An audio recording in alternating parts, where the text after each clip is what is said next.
우리 오늘 하나님 말씀 학개서 1장 7절로 11절 말씀입니다. 만군의 여호와가 말하노니 너희는 자기 행위를 살필지니라.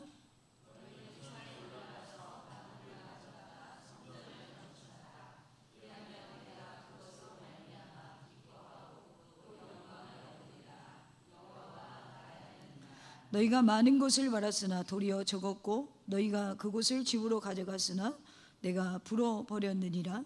나 만군의 여호와가 말하노라. 이것이 무슨 까닭이냐? 내 집은 황폐하였을 때 너희는 각각 자기 집을 짓기 위하여 빨랐음이라.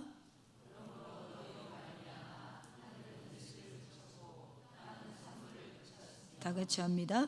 내가 이 땅과 산과 곡물과 새 포도주와 기름과 땅의 모든 수산과 사람과 가축과 손으로 수고하는 모든 일에 한 죄를 들게 하였느니라. 아멘. 우리 이 시간에는 잊었던 비전을 생각하십시오 라는 제목으로 우리 백석대학원 신대원 진미수 교수님 나오셔서 설교할 때에 저와 여러분 함께 은혜되는 시간 되시기를 축복합니다. 우리 할렐루야로 환영하겠습니다. 네, 만나서 반갑습니다. 우리 사랑하는 김광희 목사님, 또 심화하는 교회에서 이렇게 말씀을 나눌 수 있게 돼서 정말 감사한 마음입니다. 얼마 전에 이전에 제가 함께 신앙생활을 하던 집사님을 우연히 만나게 됐습니다. 오래전에 같이 신앙생활을 했었는데 당시 이분은 남편과 함께 큰 중국집을 운영하고 있었습니다.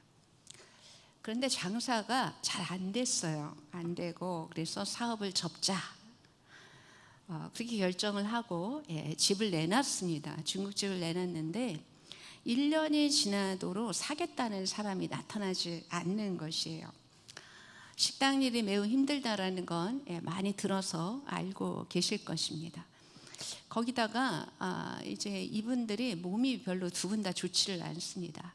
그러니까 매달 적자인데다가 몸도 피곤하지. 이러니까 굉장히 마음도 조급해지고, 그래서 자꾸 만날 때마다 온갖 짜증, 불평, 막 우울증 막 이런 게 다 겹친 그러한 때에 저랑 같이 신앙생활을 했었습니다. 그래서 제가 다니던 교회는 여기보다 훨씬 작은 교회였는데 그 교회 주보에는 매일같이 그분들의 기도 제목이 올라왔어요.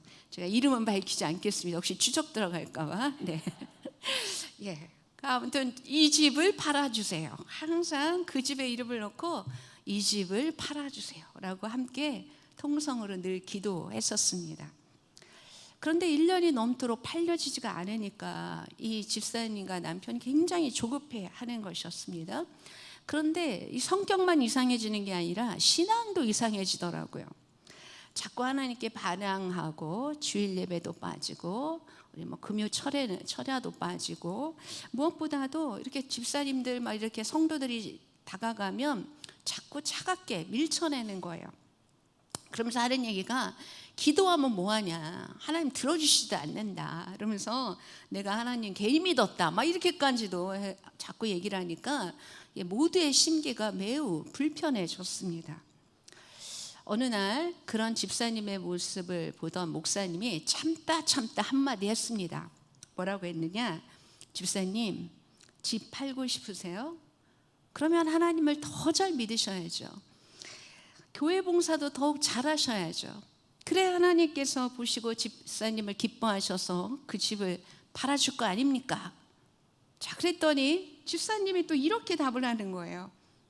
아니, 하나님께서 내 기도를 들어주셔야 충성하는 거죠. 기도도 안 들어주시는데 어떻게 봉사하고 기쁨이 생겨요, 목사님? 여러분, 무엇이 답일까요? 목사님 말이 맞습니까? 집사님 말이 맞습니까? 여기서 이렇게 손 들어보면 또 혼란이 일어나니까 자, 굉장히 알쏭달쏭합니다. 무엇이 맞는 것일까? 하나님은 우리에게 무엇을 원하시는 것일까? 오늘 본문을 통해서 좀 알아보려고 합니다. 오늘 본문의 상황은 딱 그 집사님 상황입니다. 오늘 이스라엘의 상황을 보면서 오늘 주께서 내게 어떤 신앙생활을 요구하시는지 함께 살펴보도록 하겠습니다. 오늘 우리가 아까 읽었던 본문은 학개라는 선지자가 했던 말입니다. 구약의 선지자 하면은 오늘날의 목사라고 보시면 제일 편할 것 같습니다. 당시에 이 선지자는 하나님의 말씀을 전하면서 또 때론 잘못하면 책망도 하고 이렇게 또 권고도 하고 했던 사람이죠. 그래서 오늘날 목사님들도 좋은 얘기만 하지 않을 겁니다. 우리 김강희 목사님 제가 성격 보니까 강직하셔서 좋은 얘기만, 위안되는 얘기만 하지 않으실 것 같아요. 잘하고 계시는 겁니다. 자꾸 책망도 하고 그렇게 해야지 참된 목자일 줄 믿습니다. 이런 교회에서 신앙생활 하신 여러분, 정말 부럽습니다. 지금 학교를 통해서 하나님께서 하시는 말씀을 보면 분위기가 그렇게 위로하고 격려하는 분위기가 아니다라는 걸 아실 겁니다. 뭔가 책망을 하고 있습니다. 아마 이때 학개 선지자는 노선지자가 노인이 되었을 것으로 우리가 보고 있는데 아마 그냥 말도 격앙되게 큰 소리로 이런 말씀을 선포했을 것이다 라고 생각이 듭니다. 그의 책망을 한마디로 축약하면 이것입니다. 8절 초반에 보니까 너희는 산에 올라가서 나무를 가져다가 성전을 건축해라 라는 것입니다. 무슨 내용인지 전혀 모르시겠죠? 그러나 이 문구 중에서 핵심은 바로 성전을 건축하라 입니다. 근데 조금 더 보면은 여기에 이 강조점이 있는 것보다는 앞쪽에 더 강조점이 있어요. 산에 가서 나무라도 해서 빨리 성전을 건축해라 라는 것입니다. 선지자가 왜 이런 말을 하는 것일까? 그 배경을 조금 살펴보아야 합니다. 성경에 솔로몬이 자주 나옵니다. 솔로몬 아시죠? 솔로몬 왕 아시죠? 네. 솔로몬 왕이 죽고 나서 이스라엘은 두 개의 왕국으로 갈라집니다. 하나는 쉽게 얘기해서 북왕국, 하나는 남왕국. 이 북왕국, 남왕국은 원래가 한민족이었는데 이렇게 두 개가 갈라지면서 정치 체계나 이런 여러 가지 것들이 서로 달랐습니다. 서로 다른 모습을 보여주면서 이렇게 나라가 발전하고 있었는데 똑같이 잘못한 건 하나 있었습니다. 그게 바로 하나님께 똑같이 우상을 숭배하는 하나님의 말씀을 위배하였다라는 것입니다. 이 우상 숭배는 하나님만을 섬겨야 한다는 약속을 어긴 것이기 때문에 하나님 앞에 큰 죄가 됩니다. 그래서 그 죄의 대가로 이 북왕국이 먼저 멸망을 합니다. 그리고 나서 약 140년이 지난 후에 이 남왕국도 바벨론이라고 하는 지금의 이라크 정도가 되겠습니다. 이러한 나라, 당시 최강대국이었던 이 바벨론의 멸망에서 나라가 완전히 초토화됐고 많은 국민들은 포로로 끌려가서 그곳에서 70년이라는 시간을 노예로 지내게 됩니다.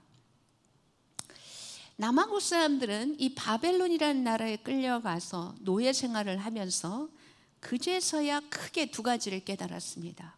첫 번째는 우상 숭배라는 것이 얼마나 큰 죄인가. 그리고 두 번째, 더 중요한 걸 깨달았는데 우리가 마음껏 이스라엘에서 하나님께 예배드렸던 것이 얼마나 큰 행복이었던가 라는 것이었습니다. 여러분, 오늘 교회 나오는데 누가 핍박한 사람 있습니까? 누가 막 성경책 찍고 막 이런 거 한 적 있습니까?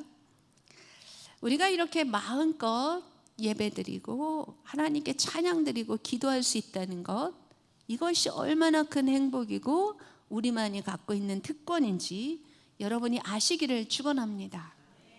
지금도 하나님께 예배드리고 싶어도 예배드릴 수 없는 환경에 놓여 있는 사람들이 아직도 여전히 많다. 저는 중국에서 선교사로 3년 있었는데 그곳에서는 예배를 공공연하게 드리지 못합니다. 그래서 학생들 데리고 이불 속에서 예배드렸던 생각이 기억이 지금도 납니다. 예배는 엄청난 특권이고 은혜라는 사실을 꼭 아셔야만 합니다. 아무에게나 이 예배에 오도록 허락하지 않으셨다는 것입니다. 그러니까 여러분, 이 예배를 소중히 여기시기를 다시 한번 권면합니다. 여러분, 무슨 일이 있어도 주일 예배를 빠져서는 안 됩니다. 물론 우리의 예배라는 건 일상에서 드리는 예배 굉장히 중요합니다. 그러나 하나님께서 우리에게 이렇게 일정한 시간을 정해 주었습니다. 이 시간에 꼭 예배드리는 것, 이것도 매우 소중하다는 걸 꼭 기억하시고 주일 예배를 빠져서는 안 된다라는 걸 다시 한번 강조합니다. 혹시 먼데 간 경우가 있었다면 그 가까운 곳에 가서라도 예배를 꼭 드리십시오. 예배를 사모하고 사수하는 여러분 되시기를 간절히 축원합니다. 자, 다시 이스라엘의 상황으로 돌아오겠습니다. 이들은 그렇게 바벨론에서 70년 동안 포로 생활을 했습니다. 포로 생활을 하면서 대우받지는 않았겠죠. 노예 생활을 했던 것입니다. 무슨 건축공사 이런 걸 쓰면 거기에 대거 투입이 돼서 목숨과 맞바꿀 정도로 힘든 생활을 했습니다. 그런데 70년이 지나자 하나님께서 그들을 은혜 가운데 귀향하게 하십니다. 고국으로 돌아오게 하셨다는 것입니다. 때가 차매 70년의 시간이 지나자 하나님께서 그들에게 은혜를 주셨고 3번에 걸쳐서 귀향민의 행렬이 이어지게 됩니다. 그들이 고향으로 돌아올 수 있었던 것 중에 이유 중에 하나는 이 바벨론이라는 나라가 망했기 때문이었습니다. 망하고 페르시아, 지금의 이란이라고 볼 수 있는데 이 페르시아라는 나라가 그 뒤를 이었습니다. 페르시아의 첫 번째 왕이었던 이 고레스라는 사람은 올라가자마자 이 포로민들에게 굉장히 우대 정책을 취했습니다. 너희가 고향에 돌아가고 싶다면 돌아가도 좋다라고 하는 이런 자유 명령을 하나 내렸는데 우리가 그것을 역사적으로는 고레스 칙령이라고 부릅니다. 자, 이 명령이 떨어지자 사람들이 고향으로 돌아가야겠다라고 결정을 하게 되었던 것입니다. 그런데 여러분 한번 생각해 보시기 바랍니다. 이 명령이 떨어졌다 그래서 모두 다 귀향을 결정했을까요? 그들은 이미 그 나라에서 70년을 살았습니다. 70년이면 3대에 걸쳐서 이미 안정된 생활을 나름 하고 있었다는 것입니다. 노예로 지냈지만 그들이 아주 상황이 나쁘진 않았답니다. 자기 집도 살 수 있었고 땅도 있었고 그곳에 먹을 것도 풍부했습니다. 내 능력만 있으면 바벨론의 중심 사회로도 들어갈 수가 있었습니다. 또 그의 자녀들은 이미 바벨론 문화에 섞여서 동화되어 살고 있었습니다. 그런데 이 모든 것들을 내려놓고 고향으로 돌아온다? 쉬운 결정이 아닌 것이죠. 여러분이 그게 피부에 안 닿는 것 같아서 한번 저희 상황에 한번 맞춰보겠습니다. 여러분이 미국 이민을 갔어요. 그래서 거기서 2층 집, 수영장 딸린 그 집 잘 살고 있는데 우리나라에 6.25가 났다는 거예요. 잿더미의 조국이 나를 부르면서 조국의 재건을 위해서 일해 주십시오 라고 부른다면 여러분 가시겠습니까? 한번 손 들어볼까 이것도? 네. 자, 돌아가기가 쉽지 않다라는 것입니다. 그럼에도 불구하고 에스라서에 보면 5만 명이 돌아왔답니다. 굉장히 많은 숫자가 돌아왔어요. 어떤 자들이 돌아오겠다라고 했냐? 바로 신앙심 좋은 사람, 애국심이 충만한 사람들이 내가 고국으로 돌아가서 다시 그 아름다웠던 옛날 왕국을 이뤄봐야겠다, 하나님의 나라를 한번 이뤄봐야겠다라는 꿈을 안고 귀국길에 올랐던 것입니다. 자, 그런데 문제는요, 그 뒤였습니다. 와보니까 현실이 내가 생각했던 거랑 전혀 다른 거예요. 너무 열악했습니다. 우선 그동안에 사람들이 많이 포로로 끌려갔기 때문에 이스라엘 땅이 황폐화됐어요. 황무지같이 돼버려서 농사를 짓기가 쉽지 않았습니다. 거기에다 간지 몇 해 안 돼서 막 기근에 또 어떤 때는 홍수에 자연재해가 그들을 덮쳤습니다. 그리고 거기에 이 주변의 이웃 나라들이 혹시라도 유대 민족이 돌아와서 무엇인가 막 나라를 세우나 해서 자꾸 방해 공작을 놓는 것입니다. 그래서 모든 상황이 여의치가 않았어요. 그래서 그때쯤 이 사람들이 무슨 생각을 하게 되었느냐? 나는 모든 거 다 버리고 왔잖아요. 그런데 와보니 이게 뭐예요? 내가 괜히 왔구나. 바벨론에서 눌러 살 것을, 안정되고 평화로운 삶을 왜 내가 버리고 이런 미친 짓을 한 거야 라는 생각을 하게 되었습니다. 또 더 나아가서 무슨 생각을 했느냐, 혹시 하나님이 우리를 버리신 건 아닌가, 우리 하나님 자녀 맞는가, 하나님이 정말 우리를 사랑하신다면, 우리가 하나님의 자녀라면 우리를 이렇게 버려둘 리가 없지 않은가 라는 회의감과 무기력에 빠져들게 되었다는 것입니다. 특별히 이 첫 번째 귀향민은요, 한 가지 특별한 목적을 갖고 돌아왔습니다. 그것은 바로 잃어버린 성전을 건축하자라는 것이었습니다. 70년 전에 나라가 멸망할 때 솔로몬 성전이 다 부서졌거든요. 다 폐허가 됐어요. 그래서 이 성전을 다시 짓자라는 비전을 갖고 이들이 5만 명이나 돌아왔던 것이었습니다. 그런데 이미 제가 말씀드렸듯이 그들은 이미 무기력에 빠졌어요. 성전을 지키는커녕 내가 지금 굶어 죽게 생긴 겁니다. 머리로는 알았습니다. 성전을 빨리 지어야 한다. 우리가 이 목적 때문에 왔지 않느냐. 그런데 모든 삶이 어려워지고 자기 생계가 자꾸 어려워지니까 무슨 생각을 하냐? 다 귀찮다. 성전이고 뭐고 다 귀찮다. 그냥 내 새끼나 잘 먹고 내 자녀나 편안하게 좀 살았으면 좋겠다 라는 생각으로 가득 차게 되었다라는 것입니다.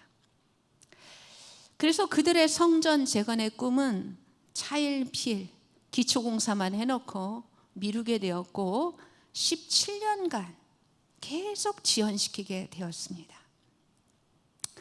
처음에는 아마도 이 기초만 세우는 이 성전 지대를 보면서 마음이 불편했을 거예요. 왔다 갔다 하면서 하나님 죄송합니다. 제가 빨리 성전을 짓겠습니다 라고 했을 거예요. 근데 17년이 지나면서 이들의 마음은 무뎌졌습니다. 점점 사명으로부터 멀어지면서도 괜찮다라고 생각을 했어요. 죄책감도 사라졌고 조금 찜찜하기는 한데 다 잊어버렸어요. 내가 여기 왜 왔는지에 대한 사명도 잊어버렸고 목적도 잊어버리고 까맣게 잊어버리고 그렇게 살아가고 있었다라는 것입니다. 사랑하는 여러분, 혹시 이 귀향민의 모습이 나의 모습은 아닌지 한번 돌아보시기 바랍니다. 뭔가 주님의 일을 해야 하는데 찜찜하게 방치하고 있는 일은 혹시 없으실까요? 사느라 바빠서 잊고 있었던 내 사명이 있는지 오늘 한번 곰곰이 생각해 보시기 바랍니다. 다른 일이 더 중요해서 늘 하나님의 일이 우선순위에서 밀리고 있는 건 아닌지 한번 점검해 보시기를 다시 한번 권면합니다. 그리고 이제 하나님을 위해서 내가 할 수 있는 일이 무엇일까 생각해 보십시오. 오랫동안 잊고 있었다면 이제 하나님 앞에 새롭게 결단하시면 좋을 것 같습니다. 오늘 본문은 바로 이렇게 세상 일에 떠밀려 하루하루 사느라 성전 재건의 사명을 잊어버린 이스라엘 귀향민들에게 이 학계 선지자가 던지는 엄청난 울림을 담고 있는 것입니다. 이 노선지자는 이렇게 외쳤어요. 산에 올라가서 나무를 가져다가 성전을 건축해라. 너희는 그래도 집을 짓고 살지 않느냐. 너희는 자꾸 돈이 없다. 성전을 지을 재료를 사지 못한다라고 말하는데, 그렇다면 산에 가서 나무라도 해가지고 빨리 집을 져야만 한다. 성전을 지어야만 한다. 너희가 이것 때문에 귀향한 것을 잊었느냐라고 외쳤던 것입니다. 그러면서 또 말미에 그런 얘기를 했어요. 너희가 왜 자꾸 이렇게 힘들게 사는 줄 아느냐? 너희의 소산물이 왜 이렇게 적은 줄 아느냐? 내가 다 불어버려서이다. 너희의 집을 짓는 데는 빨랐으면서 성전을 짓는 데는 열심을 내지 않기 때문에 내가 다 불어버렸다라고 말씀했습니다. 성도 여러분, 제가 서두에 그런 말씀을 드렸죠. 나에게 축복 주시면 하나님의 일을 잘하겠습니다. 가 맞을까요? 아니면 주님의 일을 먼저 하니 축복을 주시는 것이 맞을까요? 무엇이 먼저입니까? 학계 선지자는 오늘 우리에게 도전합니다. 하나님의 일을 먼저 하라. 이것이 하나님이 우리에게 원하시는 그러한 길이고 너희가 축복받는 길이다. 그러니까 여러분, 자꾸 하나님 내게 먼저 축복 주시면, 내 기도 다 들어주시면 그때 하나님 일 할게요 라는 기도를 하지 않기를 바랍니다. 이것은 미성숙한 기도입니다. 먼저 그분의 일을 하십시오. 여러분, 하나님이 기뻐하시는 일을 먼저 하면 하나님께서 여러분의 영을 축복하십니다. 기쁨이 넘칠 거예요. 그리고 당장은 아닐 수 있어도 육의 축복도 더하여 주실 것입니다. 아멘 하시기 바랍니다. 예, 당장은 아닐 수 있어요. 그런데 또 이상한 일이 있어요. 하나님이 비록 내게 육의 축복을 안 주셔도 이상하게 내 영이 기쁘다는 것입니다. 낙심하지 않게 된다는 것입니다. 다른 사람을 보고 부럽지도 않고 시기 질투도 안 난다는 것입니다. 영적으로 충만해졌기 때문입니다. 저는 여러분에게 이런 영적 축복, 나아가서 육적 축복도 충만하시기를 다시 한번 축원합니다. 학계 선지자가 귀향민 공동체를 향해서 너희 사명을 기억하라라고 선포하자 어떤 일이 일어났을까요? 오늘 본문을 제가 다 읽지는 않았는데 그 뒤를 이야기해 주면 이렇습니다. 그들이 깨어나기 시작합니다. 그들의 무뎌졌던 양심이 되살아나고 잊었던 사명을 되새기게 됩니다. 그리고 드디어 다시 한번 깨달아요. 내가 왜 그 바벨론에서의 안락한 삶을 버리고 여기로 오려고 했었지? 그 목적이 무엇이었지? 그것을 다시 한번 돌아보고 초심으로 돌아가게 됩니다. 그래서 이 학계 선지자의 외침으로 그들은 17년 만에 다시 성전 재건을 하게 되고요. 4년 반의 시간을 걸쳐서 그들이 귀향한 지 21년 만에 드디어 성전을 완공하게 됩니다. 아마 그 완공식을 하는 날 그들은 얼싸안고 엉엉 울었을 것입니다. 그 울음의 의미는 여러 가지로 해석될 수 있겠으나 분명한 거 하나는 바로 내 안에 그 잊었던 사명, 그 비전을 드디어 내가 완수했다는 안도감, 하나님께 대한 이 당당함, 그 죄송스러움을 오늘 다 하나님께 올려드릴 수 있다는 어떤 그 해방감, 이런 것들이 아니었을까 생각합니다. 사랑하는 여러분, 오늘 노선지자 학계는 여러분에게도 동일하게 외치고 있습니다. 나는 잘한다. 니네가 얼마나 바쁘게 사는지 너무너무 잘한다. 얼마나 조급한 마음으로 살아가고 있는지도 잘한다. 그러나 너의 이 육적인 삶보다 더 중요한 것이 있다는 것을 잊지 말아라. 저는 지금 신학대학원 교수로 있습니다. 목사가 된 지 거의 20년이 지나갑니다. 신학대학원 교수니까 날마다 말씀 읽고 기도하고 맞습니다. 그러나 참 신기하게도 가끔씩 매너리즘에 빠지게 된다라는 걸 솔직하게 고백드립니다. 나름대로 전력을 다해서 쓰고 있으나 어디선가 어느 순간에 사단은 저를 또 공격합니다. 그래서 저는 이 영적 생명을 계속 유지하기 위한 방법을 한번 생각해냈어요. 그게 바로 저한테는 뭐냐, 방학에 기회가 되는 대로 해외 선교를 나가야겠다라는 것이었습니다. 그래서 나름 선교지를 찾아다니고 있는데요.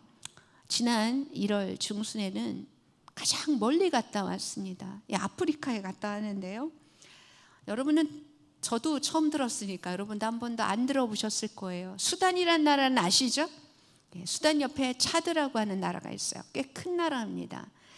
그곳은 그러니까 아프리카 서북쪽 사하라 사막 쪽에 있는데, 아프리카에서도 영어를 사용하는 곳은 발전이 잘 돼요. 근데 이곳은 또 불어를 사용하고 또 안쪽에 있고 바다하고 너무 멀리 있고 이러다 보니까 또 사막이고 그러니까 아프리카에서도 최빈국에 속하는 나라입니다.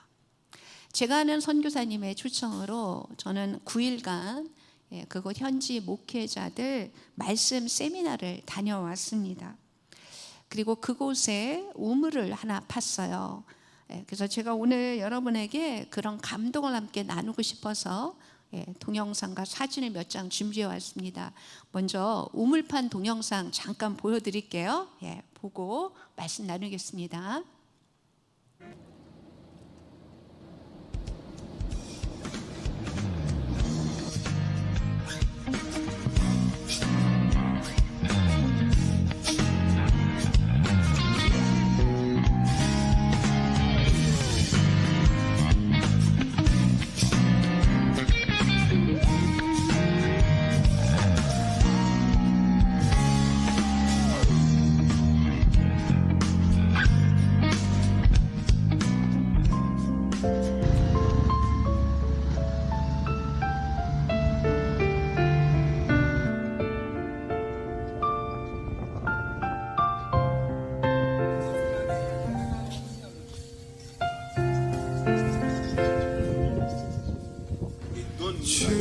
주께서 주신 동산에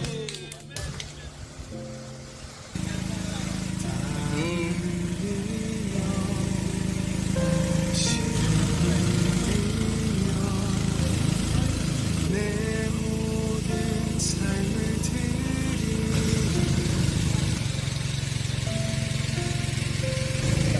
사랑하시는 내 주께 바람 앞을 가리고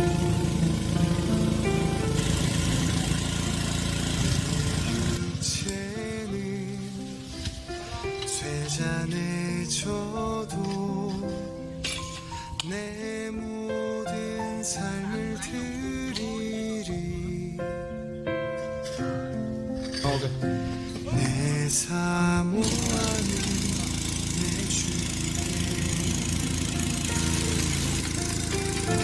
땅 끝에서 주님을 맞으리 주께 드릴 열매 가득 안고 땅 끝에서 주님을 외우리 주께 드릴 노래 가득 안고 땅의 모든 끝 찬양하라 고지는 오그라고 여기 세례적으로 주님 오실 길 예비하라 땅의 모든 끝에서 주님을 찬양하라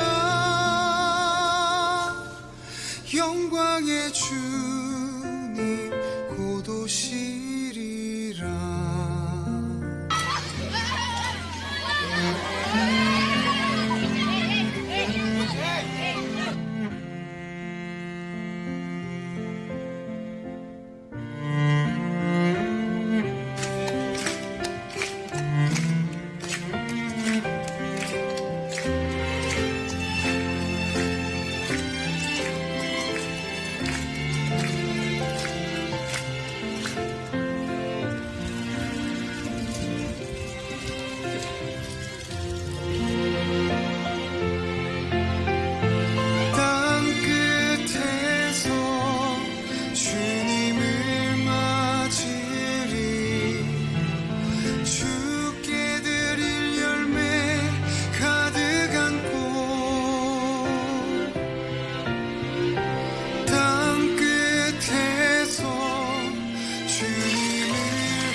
도시리라.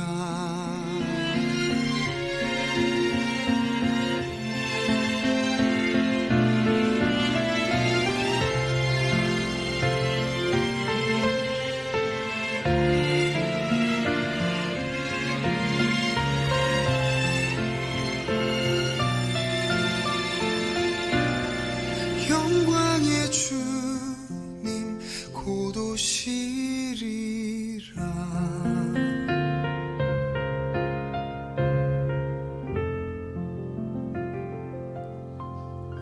네.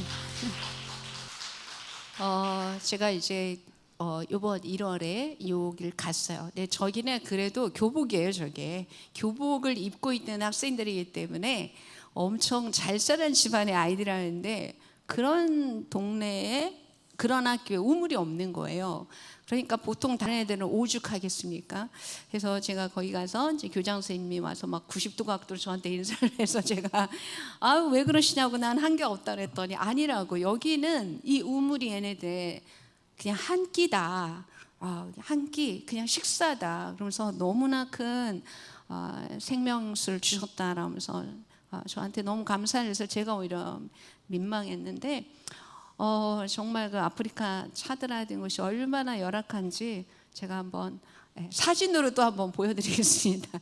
이거는 아까 우리 그 선교사님네 학교를 갔는데 거기도 저렇게 교복을 입고 있는 좋은 학교예요. 나름 좋은 학교입니다. 저는 중학생, 거기도 중학생은 역시 사춘기라서 역시 티가 나는데 저렇게 해맑게 웃고 있고요. 여기는 아까 그 학교 1학년 수업 때 저희가 들어간 거고, 저기는 아주 좋은 학교인 거예요. 다른 데는 그냥 없어요. 교실이 없어서 큰 나무 밑에서 그냥 그렇게 공부하고, 그런데 저기는 그래도 좀 그래도 아이들이 조금 돈이 있는 집안의 아이들이 가는 데인 것 같아요. 네. 저 애들 같이 찍어. 저 아프리카 옷 어때요? 어울리나요? 네. 네. 그리고 이거는 이제 목회자 세미나. 한 150명의 현지 목회자분들이 오셨는데 목사님들이 말씀을 너무 갈급해 하시는 게 제가 오히려 감동을 받았어요. 목사님들이 이제 3일 동안 진행이 됐는데 2박 3일 동안 멀리서 오려니까 차도 없고 길이 없어요. 거기 길이 없어. 그래가지고 그냥 가는 게 길이에요. 그러니까 뭔가 차를 대절해서 오려니까 돈이 많이 들어가지고 참 너무나 열악한 가운데서도 교회를 하시고 그러면서 이 목자들의 마음으로 이 양들을 더 많이 못 주는 거에 대해서 너무너무 가슴 아파하더라고요. 그래서 특별히 말씀을 배울 데가 없다. 그러면서 이제 제가 2박 3일 동안 성경 가르친 거를 가지고 1년 동안 설교를 하는 거예요. 그거로 설교하고 말씀 나누고, 그래서 이게 영의 양식이라는 게 확 정말 영적 양식이 뭔지에 대해서 제가 아프리카에 가서 확 느꼈습니다. 그리고 저게 이제 수도가 저렇습니다. 수도인데 공항에서 들어가는 길인데요. 저렇게 다 열악하고, 제가 현지인 집을 가보니까 이렇게도 사나라는 생각이 들 정도로 너무나 열악한 곳이었어요. 다 끝났나요? 네. 자, 마무리하겠습니다. 여러분, 혹시 잊어버린 하나님의 꿈, 하나님의 나라의 비전이 있으실까요? 사느라 잊고 있었다면 이제 다시 꺼내보시기를 바랍니다. 다시 시작하시기 바랍니다. 주님이 아주 오래전에 주신 것도 있고 최근에 주신 것도 좋습니다. 우리 그리스도인들은 내 꿈만 쫓아서 가는 사람들이 아니라 하나님의 꿈을 쫓아서 가는 사람입니다. 봉사도 좋고 전도도 좋고 해외 선교도 좋습니다. 하나님께서 나에게 주신 그 어떤 사명, 여러분이 꼭 붙잡고 조금 더 업그레이드된 그런 그리스도인이 되시기를 주님의 이름으로 축원합니다.